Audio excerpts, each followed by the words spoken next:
Finally, after weeks of delays, we're getting this 1997 Toyota Celsior back on the road. As you know, I've spent the last few months replacing every single suspension component and various other things along the way in this car to get this Celsior / LS430 back into tip-top shape so it can be my daily driver. You'll be glad to know that the Celsior finally does drive again in this episode, and boy is it amazing. We pick up where we left off in the last episode, which was replacing the idler pulley and the belt tensioner as we wait for other parts to arrive. I did go ahead and get the idler pulley here. This is the NSK, the OE version that would have come on the car with the Toyota badge instead of an NSK badge, but this is the OE part. And then as far as the other tensioner that you saw that has the terrible grinding and just general, rustiness, it's beyond its life expectancy, that you cannot buy OEM at all. They're completely discontinued, they're not available, and so pretty much your only option is to go with something like this, which is a Gates tensioner and pulley combo. You can buy just the pulley from Toyota, but I wanted both the tensioner and the pulley together. If I'm gonna do one, I need to do both. And of course, Gates is a well-respected brand. People use them for timing components all day long, so I think me using it for one tensioner is gonna be more than sufficient. Also, just so you have them, the part number is super long, but there it is for this one. And then for the drive belt tensioner, it's this Gates 39080. Idler pulley up first, and it's on there tight. This feels overkill, but it's got to be done. Yep. Okay, so this is exactly how it's installed in the car. We have the bolt, then there is this washer, and then the OEM pulley, which you can see right there says NSK, Japan. While we have the chance, I'm gonna go ahead and clean up the snout real quick and also that bolt and the washer. Okay, new pulley going on. That pulley is dead simple to swap. Now the next one is going to be that rusty guy down there, the main belt tensioner. So it looks like we have 1, 2, and then there's a stud right there, and then there's one underneath the tensioner to put on. So I'm hopeful that I don't have to pull some of these other covers to get this off. I'm not quite sure if this plastic cover right here will allow this to come out. On a different video I watched, it was a little bit tricky, but I can't quite tell from here. So gonna give this a red hot go. So it's gonna go something like this. Wow, that was absolutely terrible in every way. This has been so annoying. Look at how much more taken apart this is. I had to get the intake back off, even though of course to do the whole valve cover I had to take all that anyway. So I'll put that back in for no reason, unknowingly.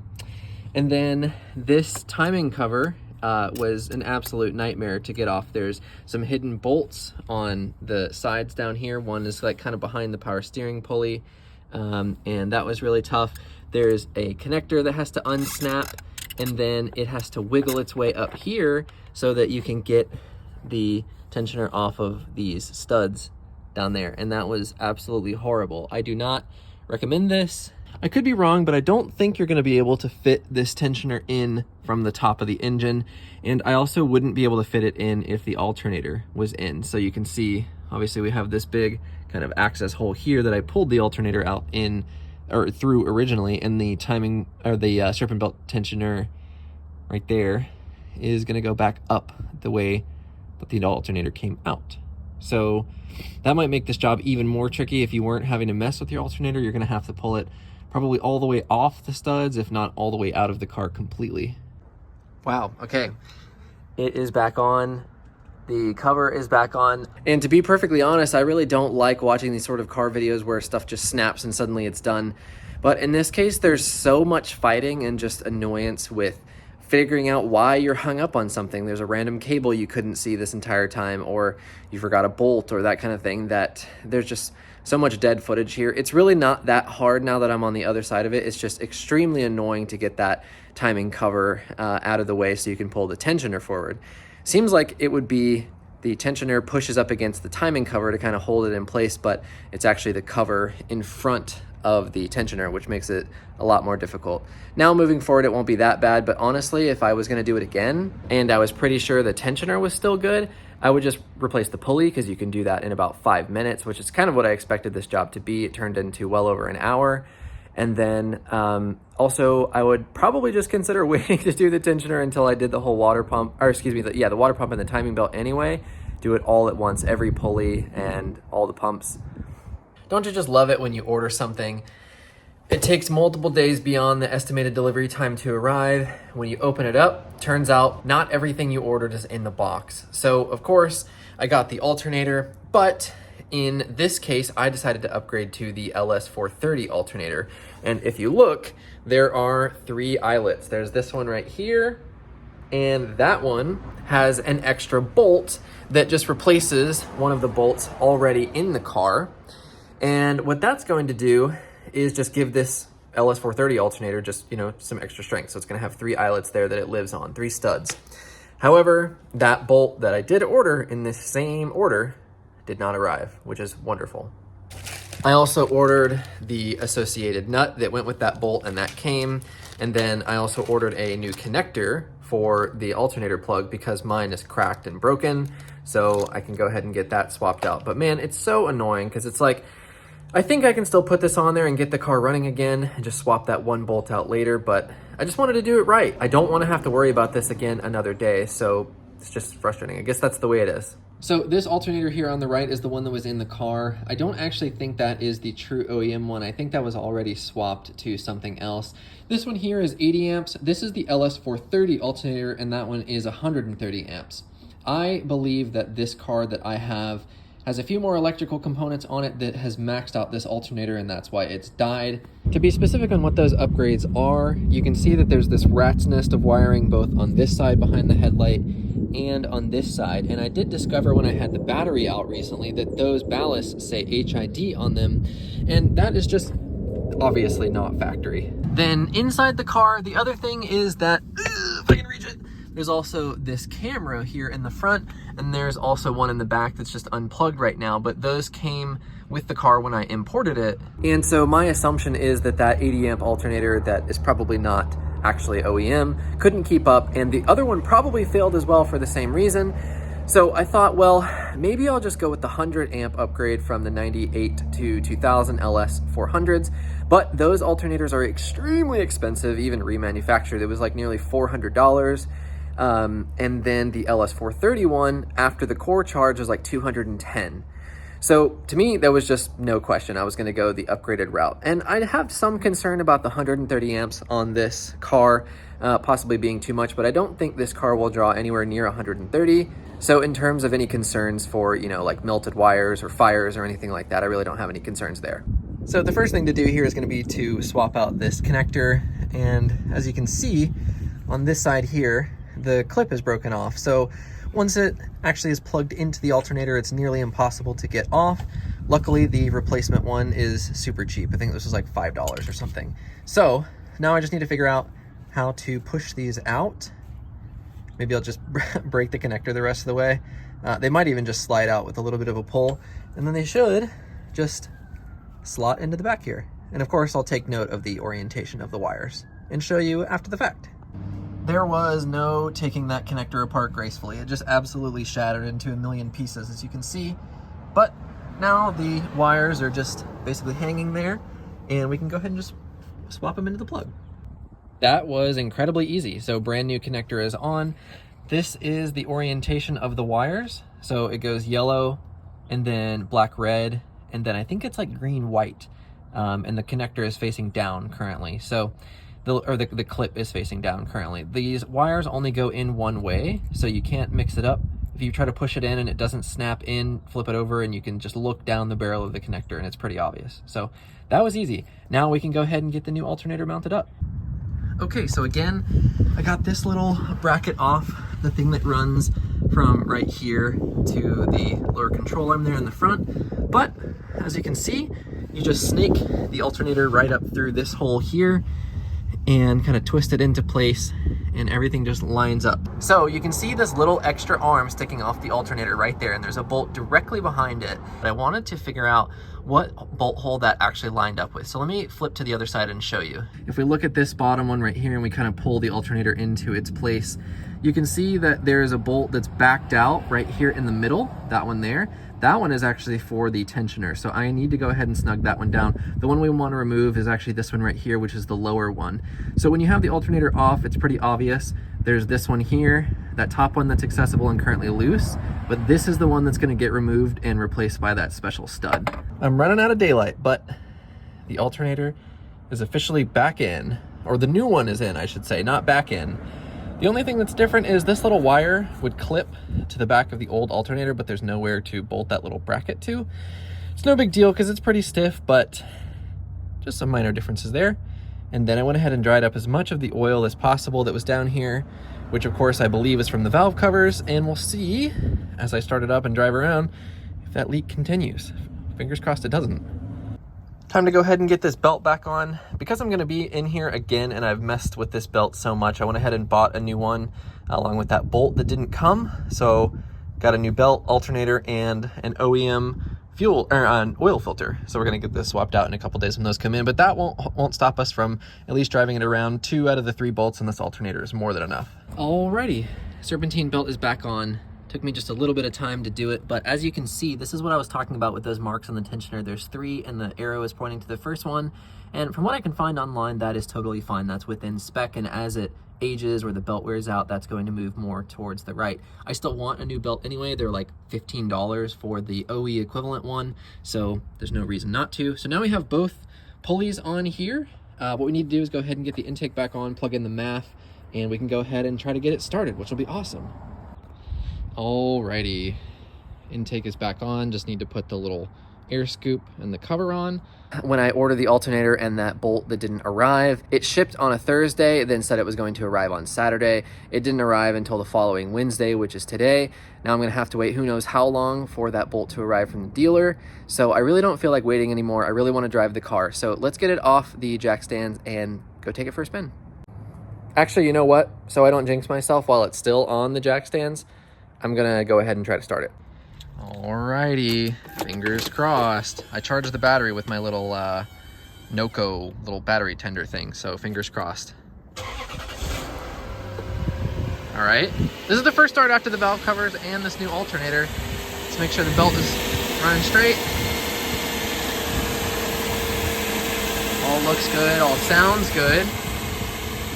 And let me go get my multimeter and check what the voltage is at, because it's been a while since I've driven this car.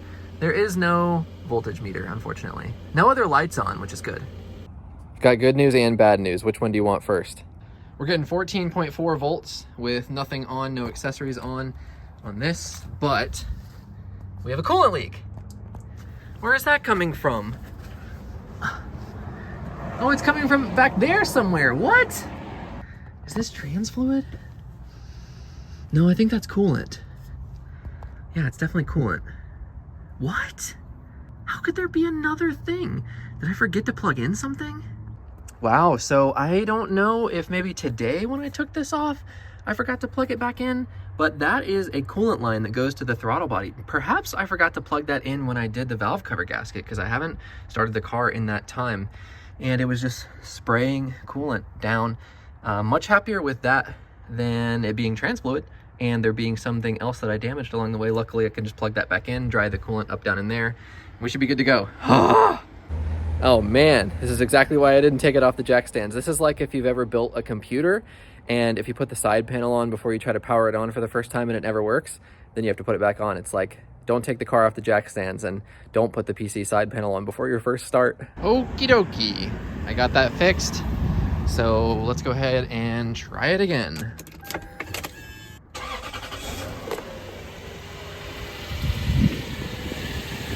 Any massive leaks under the car this time? No. We appear to be a-okay now. So the other thing that I noticed before with the old alternator was that at night, the headlights were essentially useless. So I wonder, they still look pretty useless now. I know it's still kind of bright outside, but I mean, that looks a bit better. It'll be hard to tell until we see it at night. But I wanted to see what the charge is at with the lights on. So I'm getting 14.45 volts on the multimeter, both with and without the headlights on, which is great. So let's go ahead and get this junk back on the ground and go take it for a test drive. Wow, so we are running out of daylight, and I have not driven this car in, oh man, probably a month. We'll actually get to feel all of the suspension for once. I haven't gone more than just down that street right there. I haven't actually driven it. I mean, so far so good. The steering wheel is definitely out of alignment. Oh no, I gotta get that fixed right away. Oh man. Okay, well, now that I know, oh man, those bumps are just like soaked up. It's crazy. That's amazing. I mean, the car feels like extremely tight. I think there's gonna need to be some time for the suspension to settle, and of course get a proper alignment here soon. I mean, it's insane how this car scoots. This is great. The headlights are essentially useless. They're like basically non-existent. So that's probably the next major thing for me to address. Obviously, you know, I could try changing out bulbs. I have a feeling that's not gonna make any difference. It might just need new housings, because I'm sure you noticed earlier when I was showing you the headlights that that left one looked pretty garbage. So we'll see. It actually, funny enough, it looks better on the camera than it does in real life. It's still very dark, but I have big news, people. It doesn't clunk nearly as hard going into drive. I'm about to do it. 3, 2, 1. There's essentially nothing. Woo! I'm assuming that's those rear knuckle bushings. The polyurethane ones in particular would kind of handle that forward to back motion. So, I mean, if that solved that's incredible. If that's all I get out of this, but the ride is definitely improved. I'm gonna spend a little bit more time with it. There may be a couple more days, especially after I get the alignment and get that dialed in, and then I'm gonna report back. Well, it's been a couple days, and this car is just buttery smooth and perfect. Obviously, the wheel is slightly out of alignment, but I can fix that quite easily. I'm so happy. I don't think that's supposed to happen.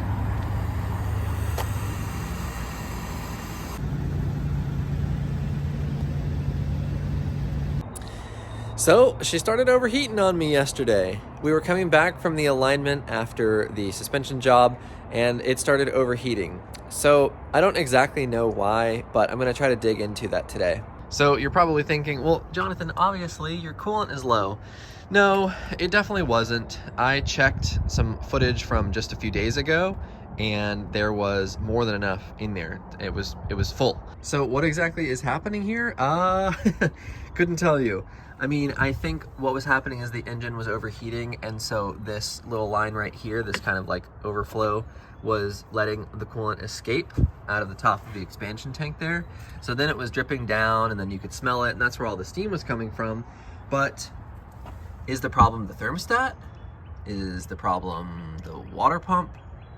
I don't know. This says Toyota Japan on it, so I think that's the factory radiator. And I wasn't seeing any big leaks to indicate there was a radiator leak. It was just a small little spot like right over here, and then you saw like a little bit kind of dripping here, but I think it's on this lower shield. It was running like down onto the lower shield, and then it was kind of puddling right here. So at this point, I'm just hopeful maybe there was an air pocket in the cooling system, but I've driven this about 50 miles, 100 miles round trip before and not touched the cooling system at all. So why it went like this now, I don't know. I mean, obviously I left the alignment shop and came home. Like, I don't want to blame them. They're a performance aftermarket shop, so like it should be fine. And I've gotten work done from them before, so I'm not going to put them on blast and say that it was their fault, because I just don't see how that's related really, but it's very coincidental.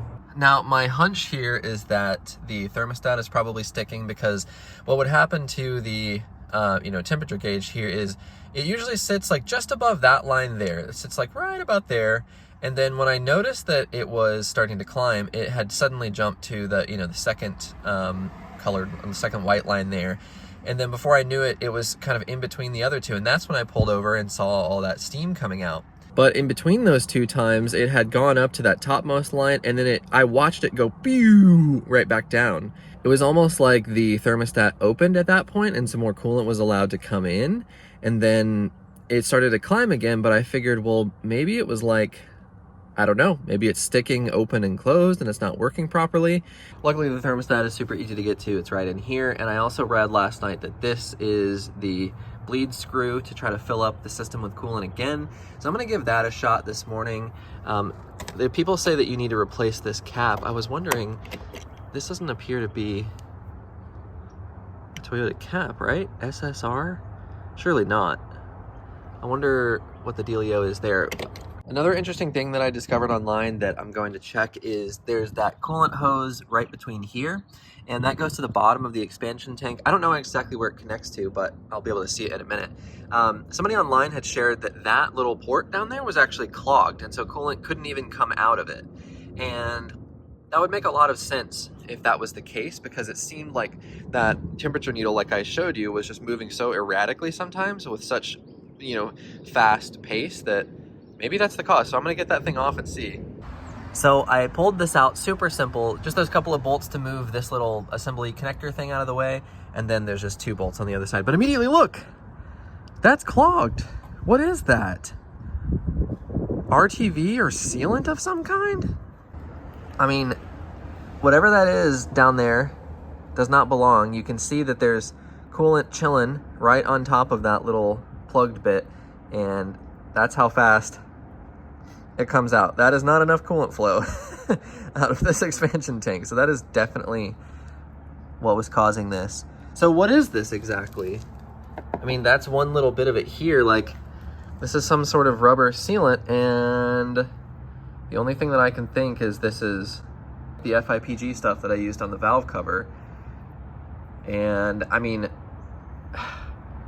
if I'm, you know, being honest, I could have used too much of it and it could have, you know, a glob of it could have come off. I mean, I wonder how long this has been clogged for, and I just wouldn't have known. Okay, so I went ahead and got that clog out. Look at all that stuff that was in there.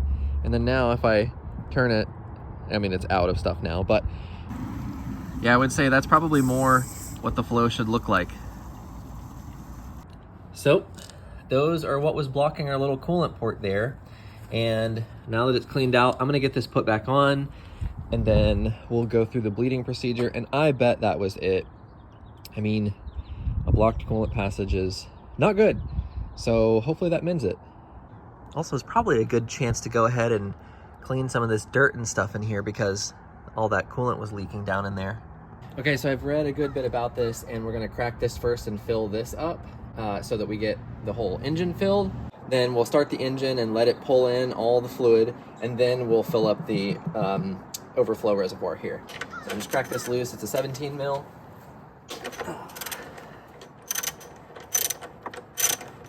So we can just set this off to the side somewhere. Yeah, I know I shouldn't use water, but I'm in a pinch. Don't have much time today. And I also am not gonna be able to get my hands on Toyota red coolant properly, you know, for a couple of days. So we're gonna do what we're gonna do, and that is drop the radiator cap down there, which is cool. Need to go get a magnet. Oh, that wasn't too bad. Okay, so the procedure is with the engine fully cold and off, fill the tank up all the way, then fill this little neck up all the way. Turn the engine on to full heat max fan, and then just add more as needed. By the end of it, it should be basically at the top of this neck here, and then you should be at the full line on your reservoir. So that's not too bad. Okay, so we'll let that sit for a minute, and we'll switch over to this one.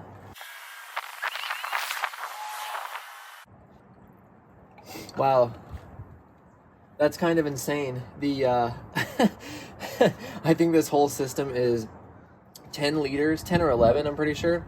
And this thing was above 3 liters, and it is now gone. So I lost a lot of coolant yesterday. That's crazy. Okie dokie. It's time to go ahead and start it. Get it up to operating temperature. And then we also need to make sure that our heat is on high here. So I always forget how to work this thing. So max fan speed, hot temp. And then that is going to help us get the coolant. where it needs to go in the engine. I'll have to do this again when I get the actual Toyota Red, but whatever. I want to drive the car today. I need to drive the car today, actually. It's already pulling stuff in. You can see that the reservoir is getting low, so I need to maintain this, make sure that we don't let that get all the way to the bottom. Part of the reason why we leave the cap open here is because once it gets up to operating temperature, we'll rev the engine for quite a while according to the instructions online, and that will help burp the cooling system and get any air pockets out. So of course that helps increase the efficiency of the cooling system. So I'm gonna babysit this for a while, and if anything crazy happens, I'll let you know. All right, so we are basically there. This says to rev the engine between 2,000 and 2,500 for like 5 minutes. And we may see stuff burp out of the expansion tank there. You can see it with no cap. But we'll see. This will be just a good test overall to see, do we overheat again? Because we shouldn't, but we may. Oh yeah, look at that. After a bit of revving, it's pulled some coolant down, so you need to add just a little bit more. It's definitely working though. So I've topped it up a couple times, but the temperature gauge is not moving at all, which is great. So I think I'm ready to go ahead and double check this one more time, put the cap back on, go take it for a test drive, and hopefully we will be set here. This has been an unexpected hurdle, but you know, just one of those things you gotta deal with. Okie dokie, party people. We're out here in Mexico, and I think I fixed it.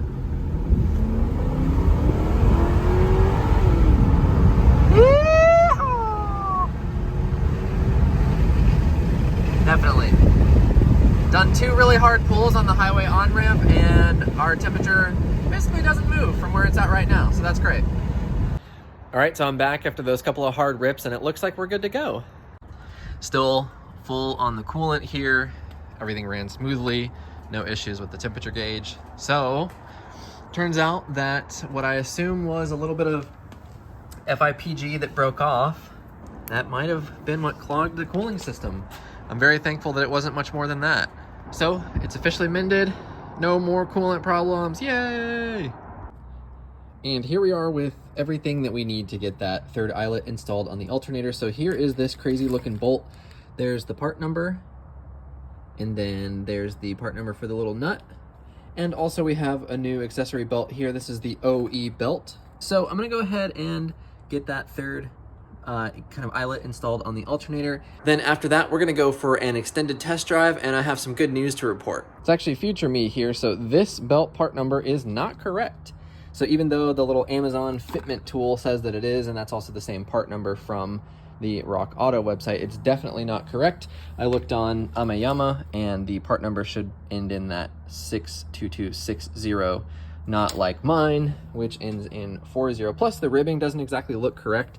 Like, it's got kind of a different fit to it. You can see the ribs are a lot closer together, and these, you know, this bolt is fine. So I'm just gonna put this back on.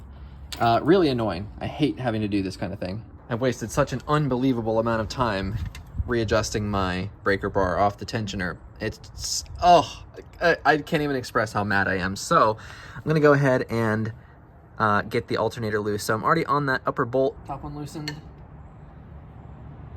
And then there is the lower bolt, nice and accessible with the lower shield removed. Just break these loose. The alternator is loose, which now means that I should just be able to kind of pull it forward, get it off its stud here. No, it's got to come fully off, but there you go. Now you can see that the new stud is in there. So we're actually going to have 2 studs on the alternator now, which should make it a whole lot easier to line up in the future. So let's go ahead and just get this one threaded in. Should be relatively simple. Looks like that orange kind of Loctite stuff is going to make it a little bit trickier, but that's just a 14, so we'll go ahead and tighten that down. No real space in here. Get a nice little quarter turn at a time. All right, so there it is. New stud on, the alternator's back on, so let's get those nuts on, get the belt on, and let's go for a test drive. Yet another one of those things that should take 5 minutes, and it ends up taking well over an hour. That was terrible. I don't know if it's that new tensioner, but it was so difficult to get the belt on, man. I mean, it would just pop off the crank, or it wouldn't fit on the alternator, or, you know, there'd be a rib off and it'd be too difficult to push over. And Oh man, I don't want to do that again, but let's go ahead and get these covers back on and fire it up. Double check everything's good. Let's make sure our belt's running straight. Looks good to me. So we're out here on this test drive, and I've driven the car for about 500 kilometers now. I think that's roughly like 300 miles or so, and it's just great. I'm really, really happy with it. There's been so much effort, time, money, blood, sweat, tears, frustration, madness, all kinds of stuff to get the car to this point. And yes, I mean, I could have taken it and driven it as it was, but there have been many problems along the way, and I wanted to just make this thing super reliable and comfortable. And I think we've achieved that. So now let's go ahead and enjoy just a little bit of driving, and then I'll come back at you in just a minute.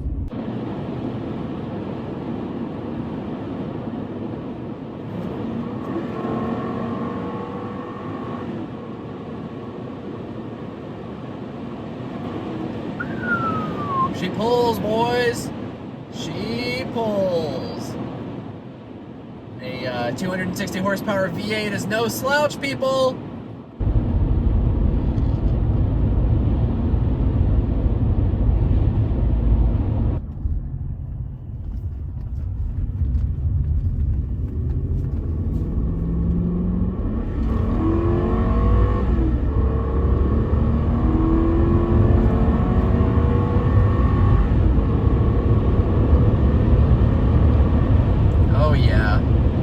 It's good, people. It's just so addicting. Flooring it is just so addicting. Oh man, it just doesn't feel like this thing should move as quickly as it does.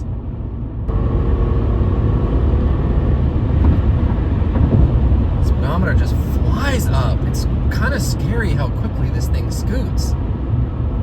I mean, you can hear it in my voice, but like, this car just blows me away. It's really incredible. Like, the weight and the size and the comfort of this car just doesn't feel like the power that it has, and just like all these pieces that go together just feel like they shouldn't work together. And I know any of you that own an LS, either the 400 or the 430, definitely know what I'm talking about.